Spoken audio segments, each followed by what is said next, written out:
Ladies and gentlemen, boys and girls out there, this is your boy ScooterRay here to bring you the September wrap up in October.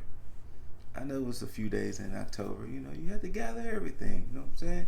You got to make sure you have as much information possible before bring it to the people. So that's why it's a couple of days late. Bear with me. It'll be worth it. It'll be okay. And I hope it's entertaining. But September in wrestling, oh boy, September has been a month. It has been some highs, it has been some lows, it has been some things in between. But September was a pretty good month for wrestling overall. But you know what? Not only just that, let's just acknowledge the fact that this summer of wrestling has just been, whether you're Impact, whether you AEW, whether you WWE, New Japan, whatever. This summer, 2021, wrestling has been. But you know what? Let's get started with this wrap up. And like I normally do it, I got my notes. You know what I'm saying? I'm taking a page out of Jaeger. Other than writing it, I'm using my phone for notes. So as you see, I got some notes. Let's discuss what happened in September. Let's start off with Impact. I myself, maybe my boys Jaeger and Lip Dizzle might agree, but let's kind of go ahead and formally apologize to Impact. We kind of had a bad first impression with Impact when Kenny Omega first debuted over there, and since then, they have been doing nothing but going up. It's kind of like the saying, if it's up and it's stuck. Impact, I want to formally apologize on behalf of me and maybe T.A.G, but me for sure. Y'all been killing it over there. Y'all have been killing it over there. Keep doing what you do and keep doing it how you doing. Alright. We're going to hit up WWE next because we're going to save AEW because AEW's September has been just double shift. That was actually 4, to be honest with you. That was 4. Like the Horseman. 4. But WWE. Actually, you know what? Let's rewind a second. Before we get to WWE, let's rewind a second. R.I.P. Rest in peace. Rest in power to Daphne. Unfortunately, Daphne passed in the month of September. Your Impact, your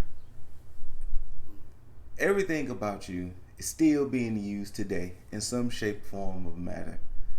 Thank you for your impact. Thank you for your influence.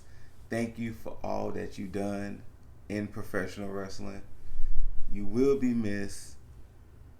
Prayers and blessings to friends, family, fans, everyone. Rest in peace, Daphne. You will be missed. All right. Now let's get into WWE/NXT. Well, some news was coming out because NXT was going through a rebrand September 14th. And there was news reports about Vince McMahon and Bruce Pritchard was going to become like producers. They was going to basically kind of supersede Trips and Hunter and Road Dogg. There was reports saying that was false, but if you've been watching NXT in September, WWE has their hands all over this show. But we'll get to NXT 2.0 in a bit. So some news came out. KO, Kevin Owens' contract expires in January. Oh boy. Now if y'all been keeping up, a certain elite member, I'll get to that soon, recently jumped ship. But it's a possibility KO might be jumping ship. He kind of hinted at it. We will see. But we'll see come September. Most likely, I think KO is 1 foot out the door. Also, Pete Dunne re-signed, so he's on a new 3-year contract. Johnny Gargano's contract is ending soon, and I'm pretty sure negotiations will begin soon. We'll see. Triple H, Papa Hunter, Papa H, had to go through some surgery. He had some cardiac issues, and he had to go through surgery. So he's still recovering. He hasn't been seen yet. I think he's still in the recovery phase. So once again, get real soon, Trips. Please come back and save NXT. But hey, Big E cashed in the money in the bank and became new WWE World Heavyweight Champion. Now, the funny thing about Big E cashing in, he told Bobby in a tweet, I was going to cash in, then went to Raw on a promo and told Bobby I was going to cash in. And after Bobby defeated Randy Orton, he was then surprised that Big E came out to cash in after he said the whole day, I was going to cash in. But Big E is your new WWE champion.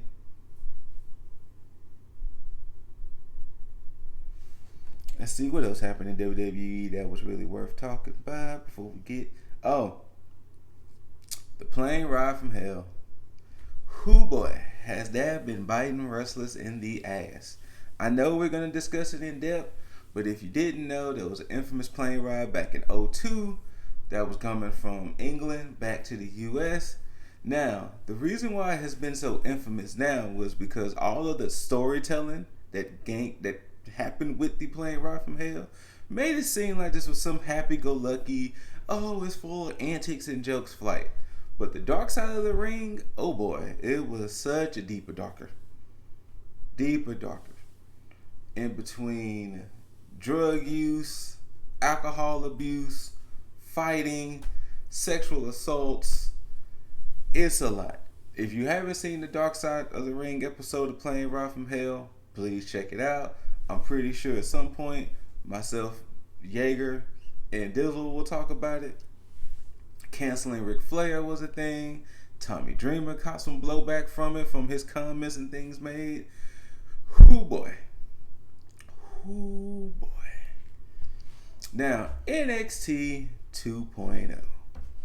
It's all bright and colorful. It's well lit, redesigned arena, everything. Redesigned logo. Shouts out to Wale for the Down South song that's being used for NXT 2.0. And yes, if you have not watched it, it is definitely officially developmental. It is not a third brand anymore. In the first 2 weeks, they threw so many superstars at you that it was like, well, the people I'm used to, I'm scared. But yes, you can definitely see that this is used for the developmental, and you can definitely see who they want you to. You can definitely see that the company is like, no, this is who you should be paying attention to. This is the future of NXT. This is potentially the future of WWE. Because they've been showcasing people at the people. So it's been 3 weeks of NXT 2.0, and it's just been people. It's just been people thrown at you. Some people getting title shots. Some people do. It's been people. And of course, the biggest breakout star, Braun Breaker, which he is the son of Rick Steiner, which he looks just like his dad and talks like his uncle, Scott Steiner. I don't know why they didn't just call him Braun Steiner or go by his original name or Rex Steiner, but Braun Breaker with 2 Ks, apparently the name they went with. And he's looking to dethrone the new NXT champion, Tommaso Ciampa, because Samoa Joe gave up his title from some injury. I don't know. It's still a big mystery there. But the debut episode of 2.0, Tommaso Ciampa won in a fatal 4-way. He's the new champion, and it looks like Braun Breaker is going to be next up. But yes, it's not a bad show. It's just such a drastic change. They literally went from how NXT was, stopped, and 180'd it so quickly. The taste getting used to is not bad. You just kind of gotta let it be, let it be. But NXT 2.0 is a thing. Now, let's talk about the MVP of wrestling in September. That is All Elite Wrestling, AEW. First and foremost, they came out swinging at All Out. You had Minoru Suzuki, Ruby Soho, Adam Cole, baby, and Bryan Danielson all appear in one pay-per-view.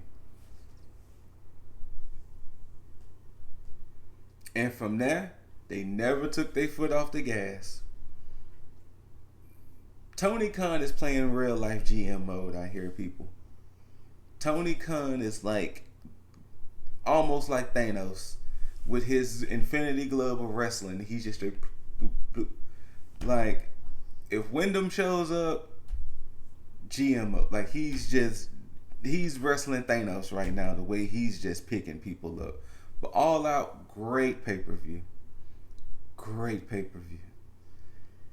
There was matches here and there that was a little but great pay per view. And then since then, the Rampages and Dynamites, top notch. They have been showing out. They are letting people know that they are legit contenders and they are here to stay. AEW has been killing it. I don't see even the negatives that's been happening with AEW in September are positives in a way. Because they've been showcasing the new stars, the old stars, and the people that are coming in. It seems like they're doing a pretty good job at managing the talent and that nobody has to feel left out. And at the end of the day, that has to be amazing.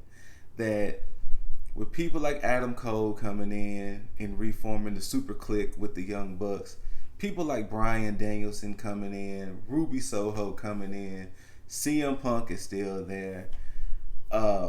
They're still able to showcase who was always there. And like a recent MJF promo, the Pillars, which is MJF, Guevara, Darby Allin, and Jungle Boy, they are still very prominent in this company.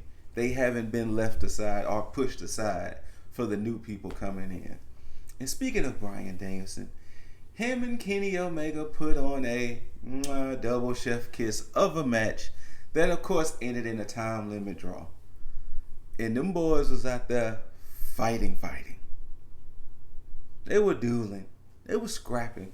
It was a slobber knocker, a Donnybrook, a misunderstanding. Furniture was moving with them two boys. And the fact that it ended in a time limit draw protects them both. But boy, did they put on an amazing fucking match. That's the best way to put it. An amazing fucking match. Then, for September to ride out, Sammy Guevara dethrones Miro for the TNT Championship in a great match too. So I'm waiting to see how Sammy G's title reign is going to be as TNT Champion and see to see who will challenge him, because his first challenger will be Bobby Fish, and to see how his title reign goes and to see how he does as a champion and see who ultimately takes it off of him. Because TNT title is kind of like the workman's title in AEW. Then of course MJF. MJF has been a very cheeky individual. What Lip Dizzle likes to say, he might have position privilege. Because a lot of the things he's been saying has been very controversial. And it's been very crazy. It's been borderline offensive, depending on who you're talking to.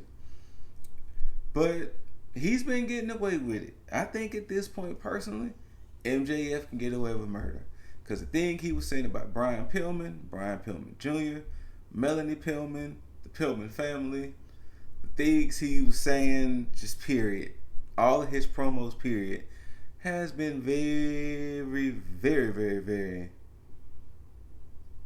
Yeah, I'll leave it at that for now. And before I wrap up with the AEW side, I really do want to give a shout out to the best promo of September. Came from Glock Anderson, formerly known as Orn Anderson, because the promo he laid on Cody on this past Dynamite, if you did not watch it, you will see why he has been renamed Glock Anderson. I see why he named his son Brock. And I'm going to leave it at that. Thank y'all for tuning in, listening to this September wrap up. If there was things I forget, of course, let me know in the comments below. You know what I'm saying? Whether you hate it, love it, dislike it, whatever. Just, don't forget to rate it. Don't forget to click subscribe. Because, us tag boys will be just pumping out content. We still got Tag Me In. We still got Hot Tags. You still got Jaeger After Dark. I might pop up every now and then and do something on the channel. Lip Dizzle might pop up every now and do something on the channel. You just never know. You gotta stick tuned. But you'll never know unless you hit that subscribe button. You'll never know. And, give a too sweet to the broskies. You got to just get all up in there. And most importantly, people, don't forget to tag out. Oh, but you thought I also forgot that because of All Out, I dethroned the king. I am now the new champ of this prediction thing. And I know y'all haven't heard it in a while because I've been laying low. I've been staying humble. The One Ring belongs to me. And I don't want to go nowhere no time soon. So just know, I plan on having a long, steady reign as the king of predictions. It started with All Out, and who knows when it might end. Who knows? But until then, long may he reign.